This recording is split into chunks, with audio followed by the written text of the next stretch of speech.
You're listening to Sox in the Basement, a production of the Broadcast Basement Limited, where every show is 30 minutes of good and comes from a basement bar on the south side of Chicago. Pull up a stool, pour a cold one, and join us right now for Sox in the Basement. Heard everywhere podcasts can be found, and always at soxinthebasement.com. And bellying up to the 9-foot homemade oak bar. Pour yourself a cold one. My name is Chris. His name is Ed. This is Sox in the Basement. Now, side by side with Sox on 35th. Make sure you check out everything they've got at soxon35th.com. All these articles that they have, the analysis, the breakdowns, the minor leagues Rule 5 draft just happened. I'm sure there'll be somebody covering that. Okay, probably by the time this episode has come out, there's already been something on the fact they had the minor league Rule 5 draft. The White Sox actually selected a player in the first round and passed in the second round. So they went out and got themselves a 22-year-old middle infielder who plays shortstop by the name of Moises Castillo, who has to go to AAA now. He has not played at that level yet, and guess what? He was terrible last year at AA, and so that's probably why he was available in the Rule 5 draft. So, I mean, like this, what you're doing here is you're grabbing somebody else's junk and you're hoping that all of a sudden it starts to shine. Right, and that's all the Rule 5 draft is there's a guy that I like that this team doesn't like anymore, and in the minor league version, it's let's move organizational depth from one area to the other. So, unfortunately, I think Rick Hahn's pulling a middle infielder from somebody else's AA squad going, yeah, but that's because I don't have anybody who can actually play the middle infield in Charlotte. I guess I should probably fill that roster out too. Nothing very exciting. What is exciting, though, Ed, is that during this time of year, you can go out and you can schedule right for the moment that everything thaws out. Your work that needs to be done in your basement, your foundation, you got to get the sump pump taken care of. You know, some people have their sump pumps just empty right out on the side of their house, and it all freezes up in the wintertime. You know who can help you with that? Family waterproofing solutions, anything from bowing walls to cracks in the concrete, the foundation. You got water, you got seepage, window wells, you name it, they handle it. Schedule your services now and mention Sox in the Basement, and you get money off. Give them a call. They're available 24/7, 7 days a week, 708-330-4466, or see all they have to offer at familydry.com. So Sox on 35th has a ton of people that write for them. Since we're working side by side with them now, we are going to have one of those writers on for the first time. Noah Phalen going to be joining us very shortly to talk about an article he wrote this week for the website concerning targets. The moment the lockout ends, he's talking trade targets, so we're going to talk with him. But the White Sox are making some moves right now, and they can make minor league moves because it's only major league players, only 40-man guys that are locked out. The minor league guys, you can do all you want to with them, and they have signed 3 guys in the last week to minor league contracts. One of them is interesting to me, and his name is Yaxiel Rios. And let me tell you just a little bit about Yaxiel. He's already 28 years old, all right? Like, this is not a young guy that they went out and signed. No, that's middle-aged for Yaxiel. Yeah. He has had his time in the major leagues and not done very well. Right? Since the moment he entered in 2017 at the age of 24, we're talking about a guy who had a whip somewhere between 1.4 and 1.8. Like, just brutal. He puts guys on base. There's a reason he's available for a minor league contract. You're not getting anything great, but he had just a couple of games in 2020 in the shortened season, and he had a walks and hits per innings pitched of 1.250. And then last year in 2021, between two teams, he had a 1.224, and that was over 23 games and 27 innings in relief. The hope of the White Sox right here is maybe there's something. Maybe as he's getting older, there's something. He's like one of the last guys on your roster. He's one of those guys that's coming in mop up maybe. He's one of those guys that you can pitch when, you're trying to build a bridge because somebody, one of the starters has a rough start and he comes in. He's not a back-end bullpen guy, but you're grabbing an arm there because you might need arms as the 2022 season goes on. Well, and the minor league free agents is sometimes where you find those bullpen pieces, right? It's guys that are on the fringes, guys that have arm talent but haven't harnessed it in some way, shape, or form, or there's something. And I think a lot of times teams will sign them based on the idea that, hey, look, this is somebody that Ethan Katz can fix. Not that other teams are thinking Ethan Katz can fix him, but the White Sox are. So you're signing him, one, because kind of like the second base Rule 5 draft, you're filling out some minor league depth because you have to have those positions filled. You have to have the teams loaded up. But also, this is a guy that comes to spring training. I mean, the minor league free agent guys that they signed last year, Mike Wright Jr. was one of them, and he ended up pitching down the stretch in, not huge high leverage roles, but he was there in the White Sox bullpen. He was out there, and he's a guy that was filling a starter's role in Charlotte, and might have pulled starting duty if the Sox had a real huge need for it, which they didn't because they would just elevate Kopech for a few innings and things like that.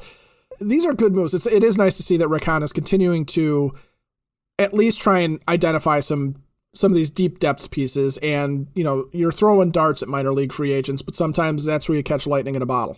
The minor league Rule 5 draft, old friend alert, in the second round, Carson Fulmer gets selected by the Dodgers. Really? Carson Fulmer's still bouncing around out there, and now the Dodgers will take a shot at him. So teams need arms, you need to have arms. And I guess that brings me to something we didn't get to finish last week.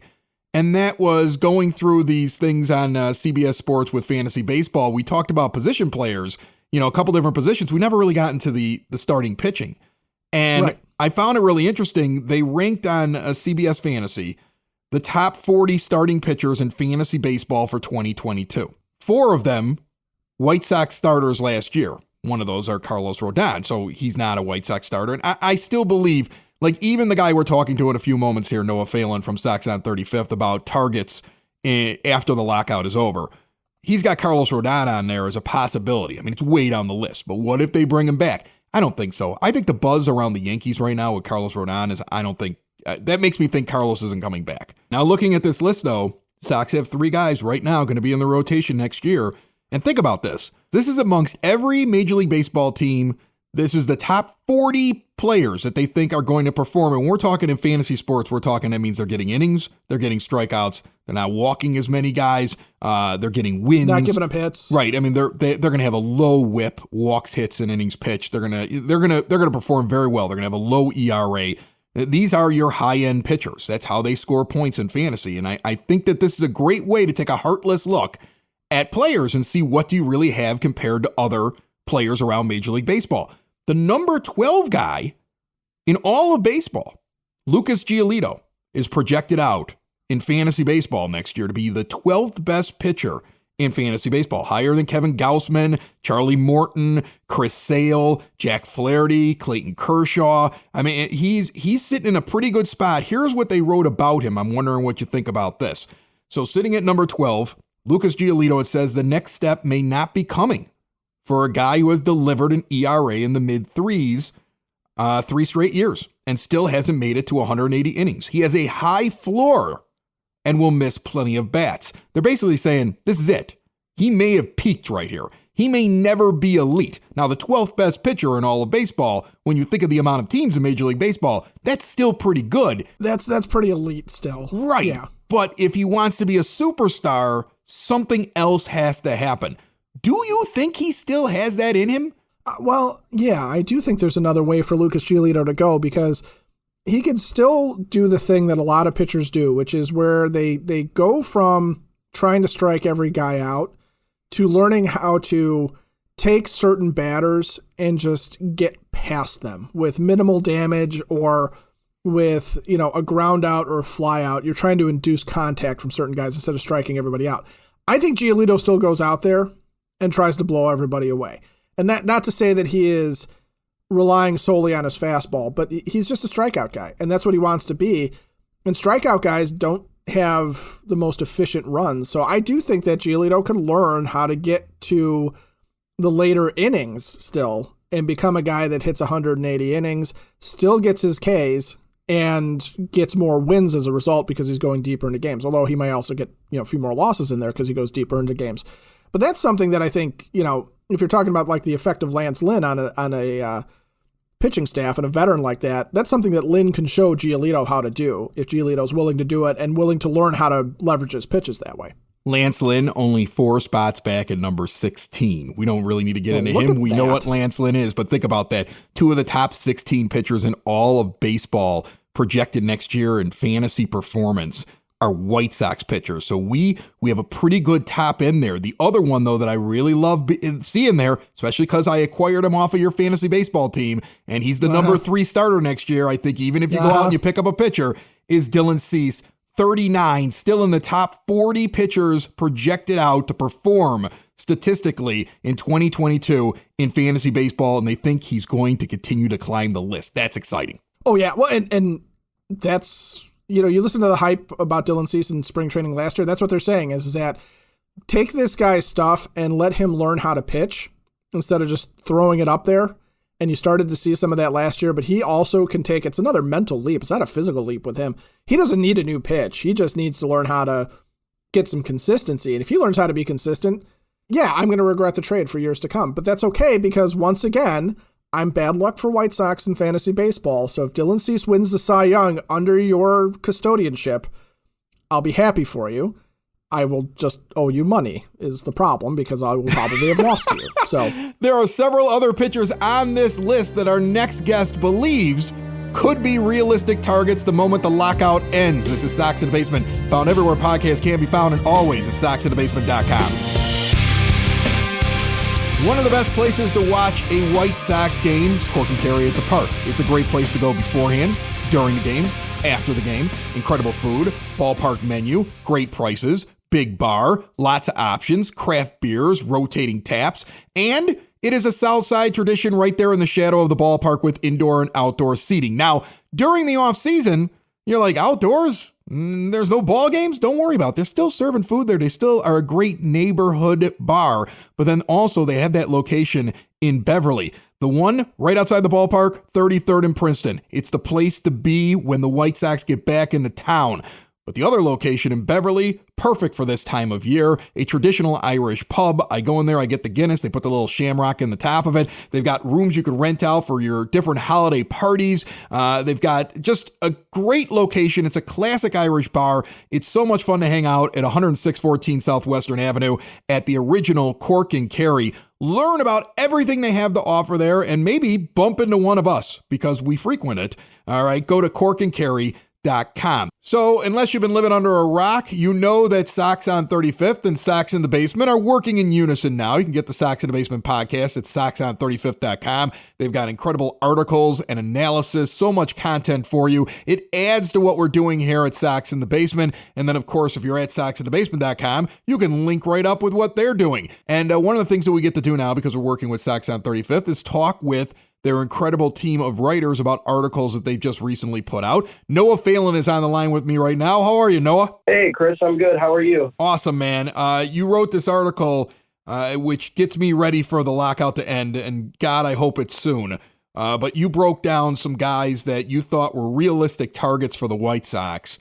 And I think that you and I and everybody with half a brain who's a White Sox fan understands there's 3 real needs they have. I mean, like, you could throw in another bullpen addition. You know, you might want to tweak something, but you definitely need to work at right field. You got to find a second baseman. And I think everybody understands you have to have a starting pitcher. And so you kind of started to break it down. And if you don't mind going through it a little bit, one of the things that I noticed right away that jumped out at me was after you said in right field, Michael Conforto, which I think James Fox was just recently on this show. And he said, I think that's their target. We've heard a lot of other people come on this show say, I think that's their target. But if they don't get him, Kyle Schwarber and Jock Peterson, how realistic do you think those guys are as the backups? And which one do you think they would probably lean towards? Obviously, Michael Conforto is the best of those 3 players overall. And I think, along with a lot of other Sox fans, that Michael Conforto should be their number 1 priority coming out of the lockout. But you know, we've missed on some free agents in the past, and so there's definitely that possibility that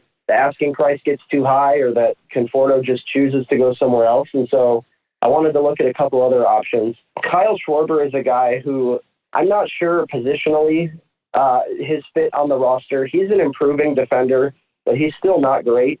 And guys like Andrew Vaughn and Gavin Sheets are kind of the same player as Kyle Schwarber. The main difference being Schwarber is a left-handed hitter who crushes right-handed pitching, and that is something that the White Sox lineup lacked last year. And Kyle Schwarber is coming off the best season of his career. He had an OPS over 900, and he hit 32 homers between Washington and Boston. I think everybody remembers that just insane stretch that he had back in June, I think, where he hit something like 14 homers in 11 games or something like that. I can't remember specifically what it was, but it was just an insane stretch that he had. So I love adding his bat to the lineup. The White Sox have not been among the teams mentioned for Schwarber, but we do know that the White Sox like to work in quiet, so maybe they are in on him and we just haven't heard about it.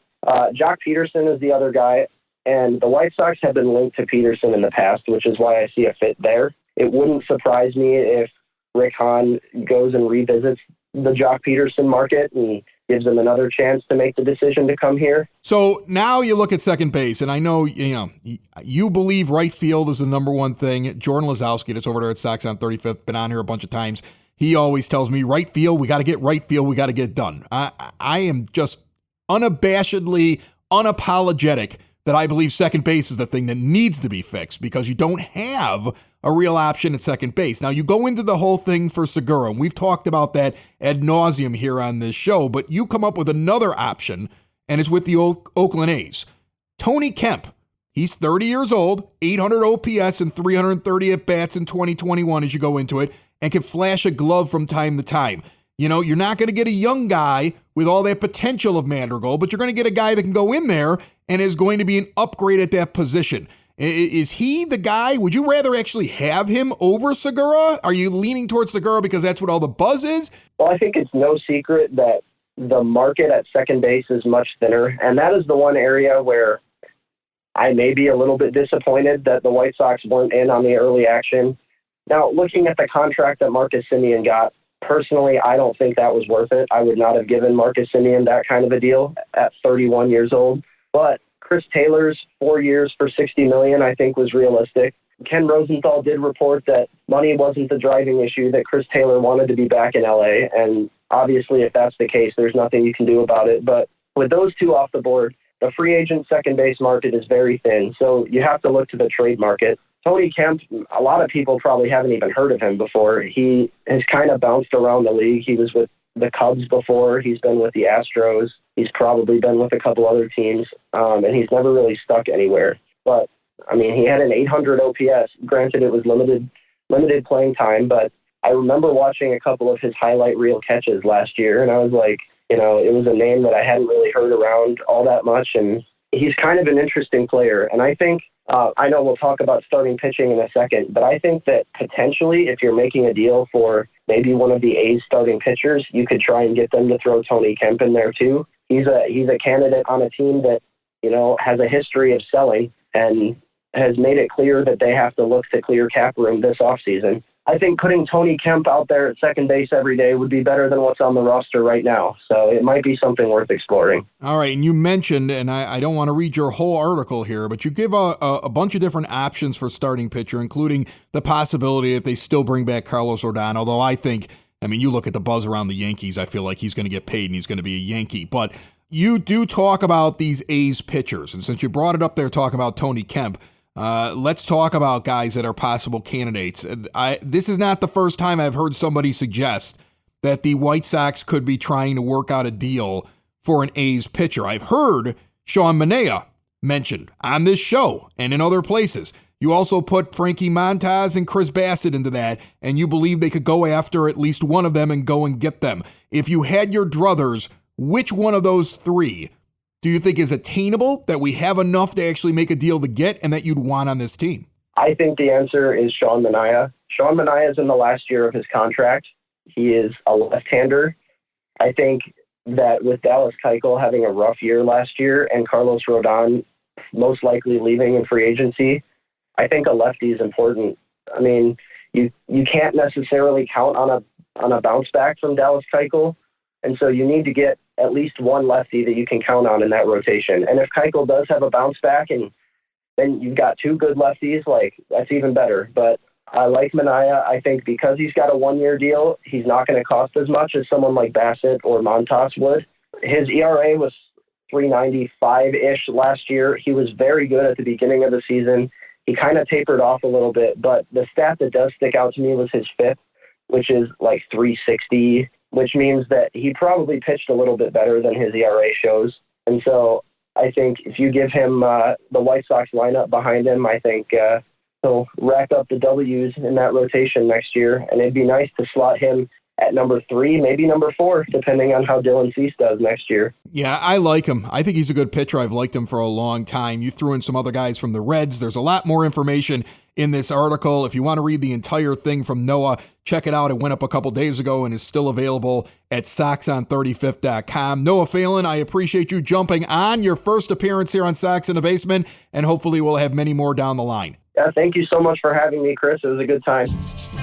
You know, I get muscle aches all the time. I've gone from being able to do whatever I want to and not feeling any pain to basically getting pain for any kind of physical activity. Good news, there's a local family-owned Southside business that provides a CBD topical that will not break the bank. Creaky Bone Balm offers concentrated relief for creaky bones. It is an effective hemp-based CBD in a rejuvenating balm. And guess what? It's made in small batches, always free of preservatives, and all natural ingredients. It's great for muscle aches, tension, inflammation, joint pain. You can even use it for skin ailments like burns and dry, cracked skin. Right now, go to creakybone.com and use the promo code BASEMENT. Get 20% off your order.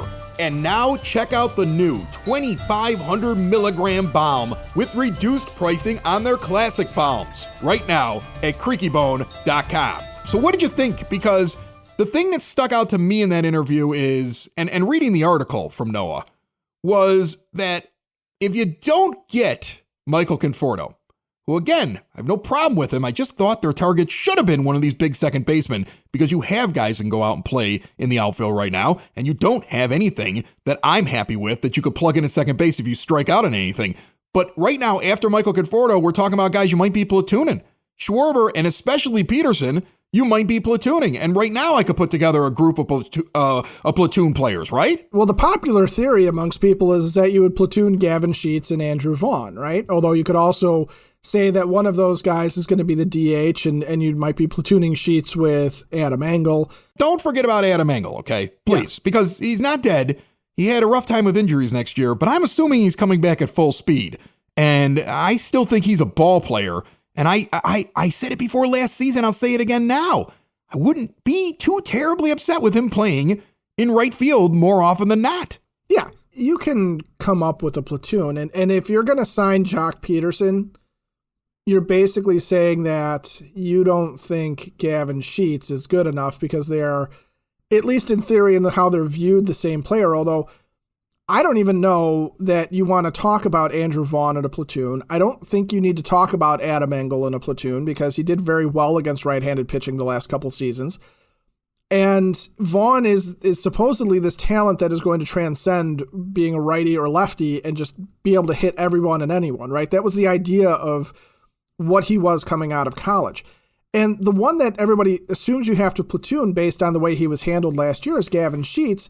But I'm not even sure that he is absolutely required to be platooned because his minor league stats tell a different story. Yeah, I know. But I mean, he in his short stint in the majors and the way that they used him, they obviously just believed he can only hit one side. Well, here's the thing, though, about that. You know, everybody's saying that, but he had 19 plate appearances total against left-handers last year. That's nothing. 19 plate appearances. And yes, the stat line was ugly. It was 111, OPS of 269. He did not look good.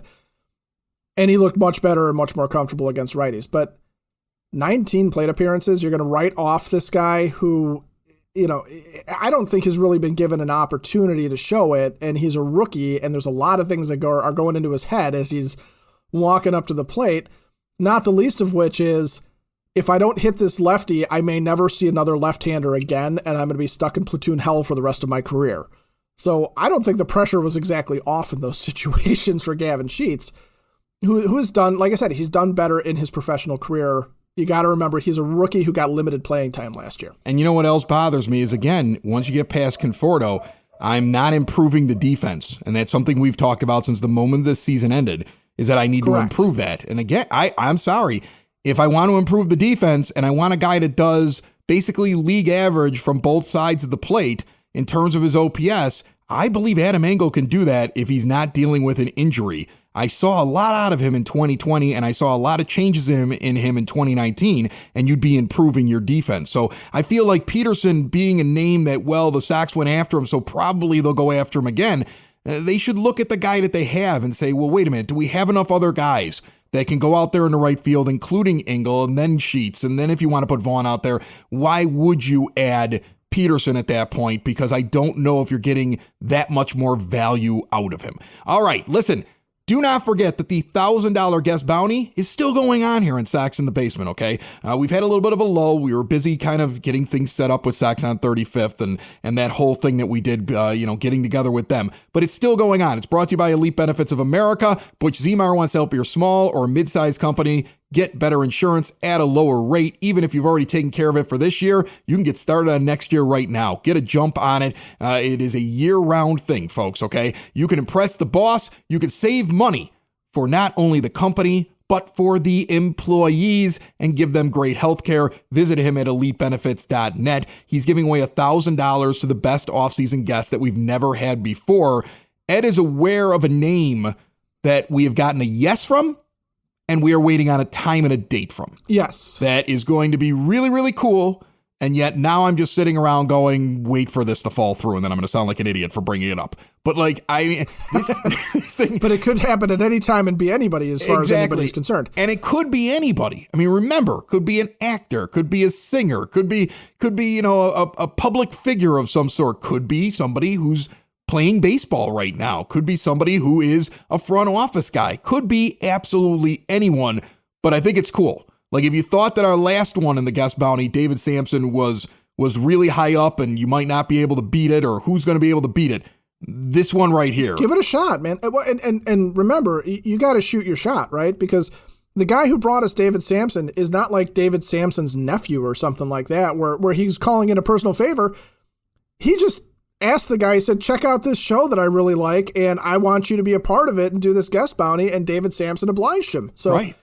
Take a shot. I actually had a conversation with a listener who has some interesting names in his phone, and I'm like, throw them a text, because if they say yes, you are $1,000 richer. You right, understand exactly. this, right? Like, I think that people aren't sure how this is going to work. Trust me, the money is real. Okay, Butch Zemar at Elite Benefits of America, he's real. We're real. Yes, he is. He's a real human being. Right. Sox on 35th has convinced you that we're real. All right. You're getting a real $1,000 here. So don't miss out on it. And what else are we going to do during this stupid lockout? Okay. Which I'm trying my hardest not to talk about, because I don't want to talk about these idiots. I don't want to. I don't want to talk about these owners. I don't want to talk about these players. I don't want to focus on it. I don't care. I'm already sick of what MLB Network is doing, just replaying Yankee games that were great. Like it's funny. They're doing like historic baseball games, and or I get like a baseball movie that's cut up terribly. It's annoying to me. I know you're locking out the players, but you really had to lock out everybody on the MLB Network. Like, I don't get one thing about baseball during this. Like, I don't know who's thinking of these things over at Major League Baseball, but somebody else needs to think of something, because that just, right now, is it on us? Is it on us right now, Ed? Is it on Sox in the Basement and podcasts like us to keep baseball alive? Because those that actually benefit from baseball and make the most amount of money aren't interested in it? They're just taking the next month or so off? I don't know. Maybe we got to pull out MLB to the show and throw Michael Conforto and a good second baseman on the squad. I'm not doing it ever again. I'm not doing it. See how it goes. I'm not doing it. I'm not doing any more fake baseball games. I'm not even thinking about it. I'm not. Yeah, and I don't want to talk about the CBA anymore. I mean, honestly, if you go to Sox on 35th, you can read my blog on what I think of the CBA. I forgot you were writing for them. How we forced that down their throat. We were like, you can have the podcast, but you got to take Ed's blog too. Oh, yeah, well, they were very reluctant. I had to badger them for how many days to give me the log on to be able to post. So, Sox in the basement. Sox in the basement.